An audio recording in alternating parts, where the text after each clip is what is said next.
95 में इसी भोपाल में था। राष्ट्रीय स्वयंसेवक संघ का एक पथ संचलन था। एक कार्यकर्ता जिसका नाम मैं नहीं ले रहा हूं, राष्ट्रीय स्वयंसेवक संघ का एक सक्रिय कार्यकर्ता था। उसके साथ उसका 5 साल का बेटा था।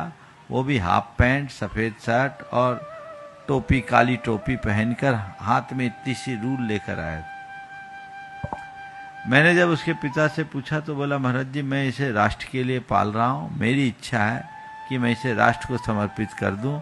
मैं तो गृहस्थी में फंस गया, मैं चाहता हूं मेरा बेटा राष्ट्रीय स्वयंसेवक संघ का प्रचारक बने, राष्ट्र के लिए काम करे।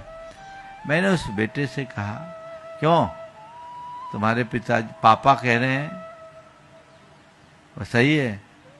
छोड़ते ही बेटे ने कहा, महाराज श्री क्षमा कीजिए, हमारे पापा नहीं हैं, ये हमारे पिताजी हैं। 5 साल के बच्चे, मैं चौक मंदिर में था, ये हमारे पापा नहीं पिताजी हैं। मैंने कहा ठीक है, तुम्हारे पिताजी कह रहे हैं कि तुम्हें प्रचारक बनाएंगे, कभी तुम्हारे पिताजी भी ऐसे कहते थे, उनने शादी कर ली, तुम भी कर लोगे क्या?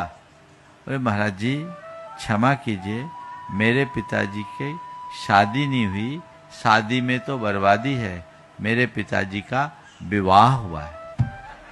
5 साल का बच्चा। फिर बातचीत आगे बढ़ी।